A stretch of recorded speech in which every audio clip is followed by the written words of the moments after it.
There ain't nobody here but us chickens. There ain't nobody here at all. When you go to buy eggs, there are so many choices. And in my opinion, the best eggs come from happy chickens, like these girls here, hey? Their home is the only RSPCA-approved egg farm in South Australia, and it's right here in the Clare Valley. It started off in the 1950s as a bit of a hobby for the Rohde family of Tarlee.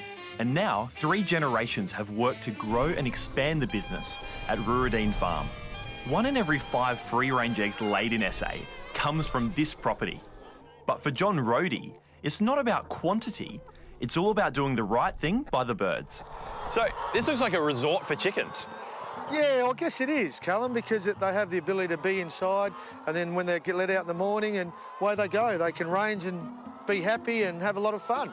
John, there's a lot of jargon used in egg marketing. What does it all mean? Well, there's sort of 3 systems, Callum, which is cage system, barn lay system, which is when they stay in sheds, and free range, which is what we've got here, a genuine 1,500 birds per hectare. So this is probably the one that, you know, has a lot of the appeal because birds are out roaming happy and enjoying what they're doing. So what exactly do you feed the chickens? Mostly wheat. Wheat's a large part of the ration, and that's all grown on farm here. So, you know, basically it's from farm into the system. You're the only egg farm in South Australia with the tick from the RSPCA and one of very few across the country. Pardon the pun, but that's a pretty amazing feather in your cap.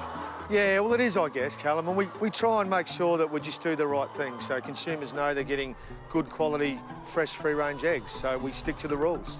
In terms of production, just how many chickens do you have on the farm here?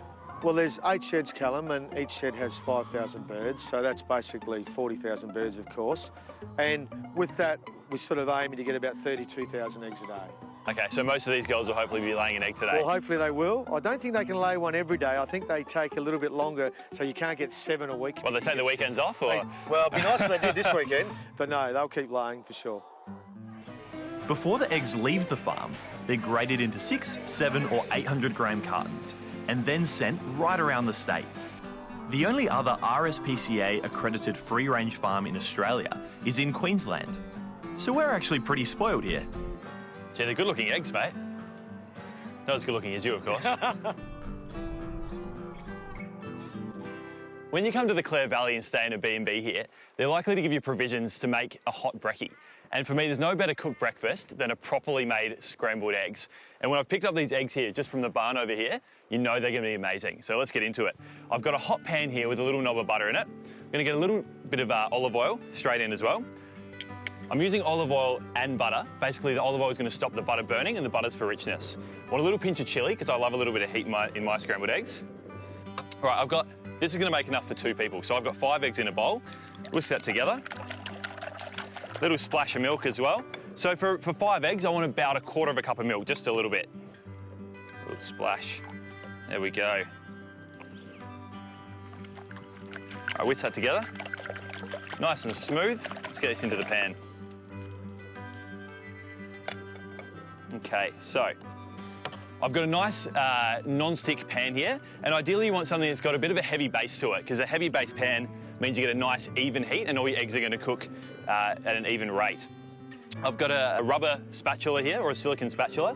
You basically just want to start folding the eggs. Once they start setting on the bottom, start gently folding away until you get these nice sort of soft, pillowy curds. I remember my sister, when she used to make these, she'd cook them for about 15 minutes until these little nuggety balls. No good at all. You actually want to take your eggs off a little bit before you think they're ready, because eggs actually keep cooking after you take them out of the pan. So you want to get them to about 75% done. Great, so after 2 minutes or so, this is what the eggs look like. I'm just gonna give them a little season of salt just at the end here. Spoon that over some toast. I've got some fresh herbs here. I'm using chives and tarragon, but you could really use whatever you wanted to. And how good is that gonna be as a start to your day before you go and check out a couple of the local wineries?